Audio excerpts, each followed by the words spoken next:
नमस्कार दोस्तों, स्वागत है आपका तरुण हेल्प डेस्क में।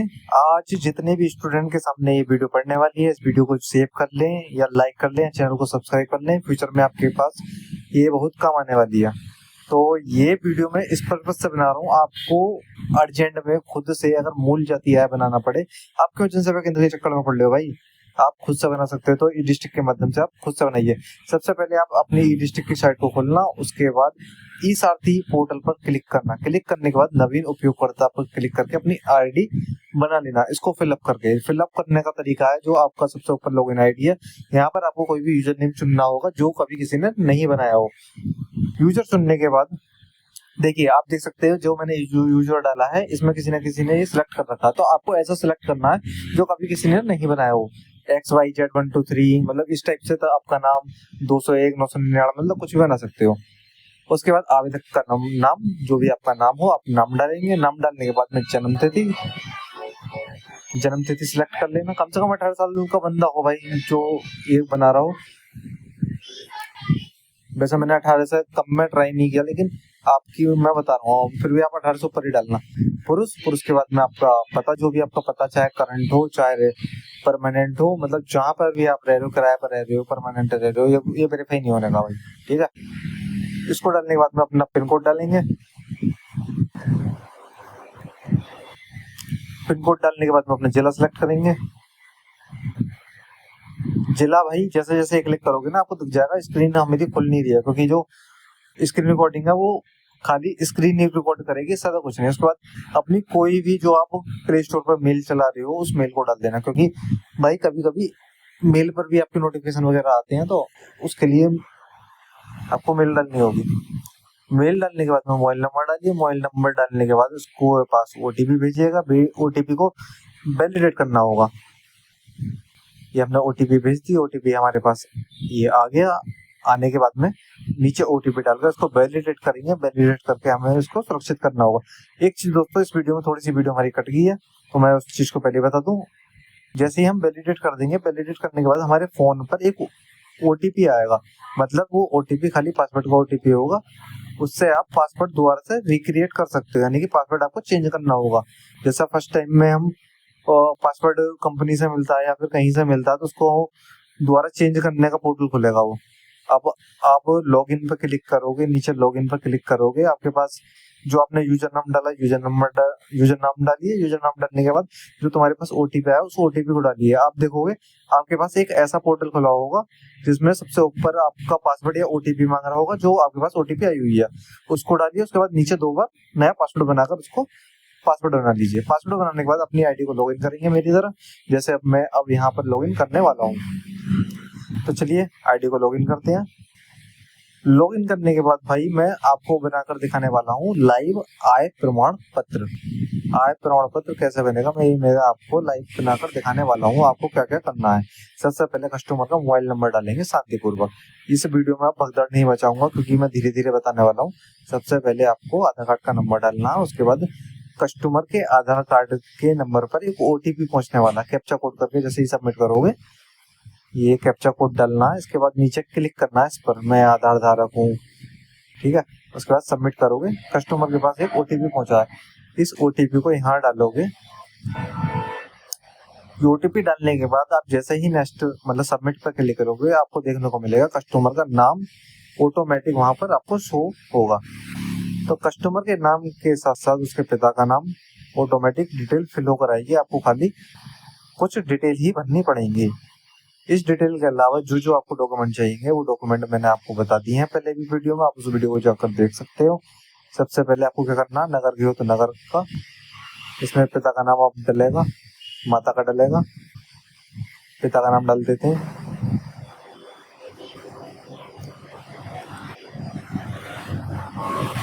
भाई जल्दबाजी बिल्कुल मत करना, आप मेरी वीडियो को देखते देखते भी इसको अप्लाई कर सकते हो। जो जो आपका हो डिटेल आप वही वही भरें, मेरे अकॉर्डिंग ना भरें। आपके पिता का नाम, माता का नाम, जो भी नाम होगा, खाली आप उस डिटेल को डालिए। डालने के बाद अगर आपके पास मकान नंबर हो तो डालिए, अगर मकान नंबर नहीं हो तो आप 0 भी डाल सकते हैं। उसके बाद मोहल्ला, पोस्ट या गांव, जो भी नाम है आपका, आप इस नॉर्मल डिटेल है भाई, कोई भी भर सकता है इसको। खासकर स्टूडेंट से गुजारिश है भाई, अगर आप इतने पढ़े लिखे हो तो ये फॉर्म नॉर्मली आप भर सकते हो, क्यों फालतू के पैसे जनसेवा केंद्रों को दे रहे हो। ठीक है, बुलंदशहर, उसके बाद तहसील चुनेंगे, तहसील हमारी डल गई। तहसील के बाद आपको कस्टमर का फोन नंबर जरूर डालना होगा।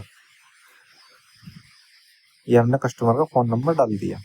डालने के बाद में आप एड्रेस को नीचे ही लिखाया हुआ है, इस पे ना क्लिक करके आप उपरोक्त कर देना, जो आपने ऊपर एड्रेस डाला है वो ऑटोमेटिक नीचे आ जाएगा। उसके बाद आपका कस्टमर या आप या आपके पिता जिसका तुम आय प्रमाण पत्र बना रहे हो वो क्या करता है, आप उस डिटेल को डालेंगे, किसान, मजदूरी, जो भी करता है। उसके बाद परिवार का विवरण, आवेदक को मिलाकर परिवार में सदस्यों की संख्या आपको एक ही डालनी है, जैसे मैंने ऊपर डाली है। यहाँ आप जैसे ही एक डालोगे तो आपका एक कॉलम खुल के आएगा, उसमें आपको परिवार के सदस्य का नाम डालना है, यानी कि नंदकिशोर। उसके बाद ये किसान है, और जो हमारे इनकी वार्षिक आय ये करीबन 60 साल से ऊपर के हैं, तो इनकी हम 48,000 रुपये करीबन डालेंगे, क्योंकि भाई एजेड की आप कम ही डालना, और अगर यूथ पर्सन की डाल रहे हो तो आप 72,000 से ऊपर मटर डालना। उसके बाद में यहाँ पर आपको क्या डालना है, 48,000 रुपये। ठीक है, अब नीचे आ जाओगे, यहाँ 48,000 रुपये ऑलरेडी सिलेक्ट हुआ आएगा। अब प्रमाण पत्र बनाने का कारण चुनना है, अन्य पे डालिए और यहाँ पर लिख दिए राशन कार्ड के लिए। अगर आप स्कूल के लिए बनवा रहे हो तो स्कूल के लिए, राशन कार्ड के लिए, या छात्रवृत्ति के लिए, एडमिशन के लिए, मतलब जिस कारण बस आपको ये चाहिए आप वो कारण डाल सकते हो। डालने के बाद में आपको नीचे देखने को मिलेगा संलग्न शीर्षक, अटैचमेंट टाइटल। इसमें आपको क्या करना होगा, चुने पर क्लिक करोगे तो इसमें 4 ऑप्शन आपको देखने को मिलेंगे। सबसे पहले आपको फोटो पर क्लिक करना है। फोटो पर क्लिक करने के बाद आपको ये जो आधार वाला जो टिक ब्लैक में जो बोल्ड में लिखा हुआ आधार कार्ड में उपलब्ध फोटो अपलोड करने हेतु टिक करेगा, आपको यहीं से टिक कर देना है। उसके बाद आपको स्वयं प्रमाणित घोषणा पत्र ये अपलोड करना है। स्वयं प्रमाणित घोषणा पत्र होता क्या है ये आगे वीडियो में आप देख लेना, और मैंने पिछली वीडियो में भी आपको दिखाया, आप नेट पर सर्च मार के निकाल भी सकते हो स्वयं प्रमाणित घोषणा पत्र। ठीक है, आप इसको खाली 100 KB के आप इसको कन्वर्ट कर लेना एप्लीकेशन से। PI7 करके एप्लीकेशन है, आप उससे रीसाइजिंग KB में जाकर मतलब फोटो को अपलोड करना, उनका साइज KB में कन्वर्ट कर देना 100 KB में। 100 KB से कम हो, उससे ज्यादा ना हो। आपको स्वयं प्रमाणित घोषणा पत्र अपलोड कर देना है। यहाँ स्वयं प्रमाणित घोषणा पत्र हमने अपलोड कर दिया, ये अपलोड हो गया। ठीक है, आपको दिखाई नहीं दे रहा लेकिन आगे दिखेगा, अभी दिखते रहिए वीडियो को। अब यहाँ पर तीसरा तो जरूरी है, वो है वार्ड मेंबर का लेटर पैड, जो आपको कंपलसरी है। और दूसरा आपका आधार कार्ड। अब देखो राशन कार्ड की छाया प्रति का अगर ऑप्शन आ रहा है इसमें, तो आपको राशन कार्ड की छाया प्रति में अपना आधार कार्ड अपलोड करना है, तो अपना आधार कार्ड यहाँ अपलोड करेंगे।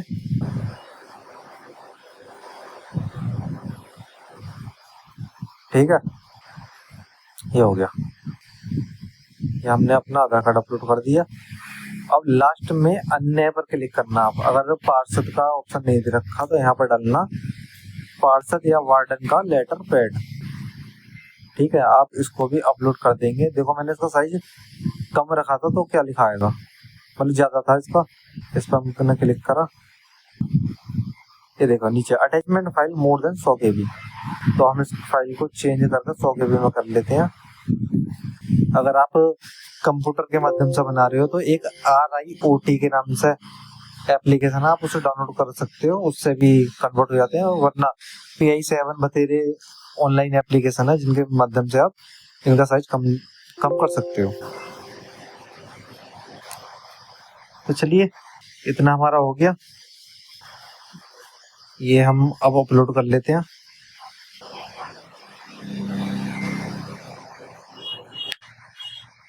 ये हमारा अपलोड हो गया। ठीक है भाई, ये खाली 4 डॉक्यूमेंट आपको अपलोड करनी है, और जो डॉक्यूमेंट है वो उनकी फोटो मैं अब आपको दिखाने वाला हूँ। उसके बाद दर्ज करे पे क्लिक करें। दर्ज करने के बाद सबसे पहला आता है हमारा फोटो। ये हो गया भाई हमारा आधार कार्ड वाला फोटो। ठीक है, उसके बाद हम आते हैं दूसरे, तुम्हारे स्वयं प्रमाणित घोषणा पत्र भाई ये होता है, ये आपको नेट पर मिल जाएगा। ठीक है। तीसरा राशन कार्ड, इसमें हमने आधार कार्ड कर दिया। चौथा है लेटर पैड, ये तुम्हारे वार्ड मेंबर का लेटर पैड होता है जो अपने वार्ड मेंबर या ग्राम प्रधान से आप लेकर आओगे। उसके बाद आपको नेक्स्ट पर क्लिक करके सीधे इसकी फीस काटनी है 15 रुपए।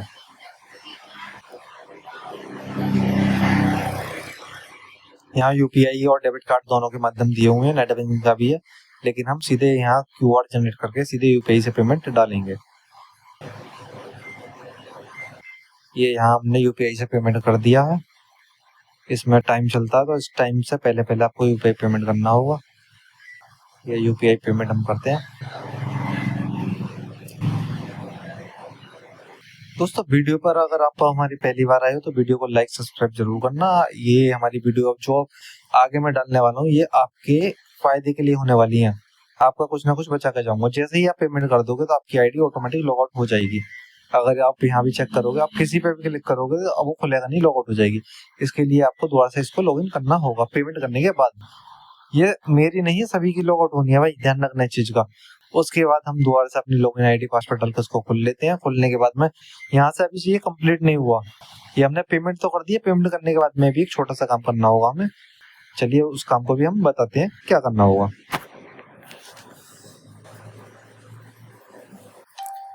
ये हम फिर से लॉगिन करते हैं। लॉगिन करने के बाद दोबारा से ओटीपी गया, ये हमारे पास ओटीपी आ चुका है।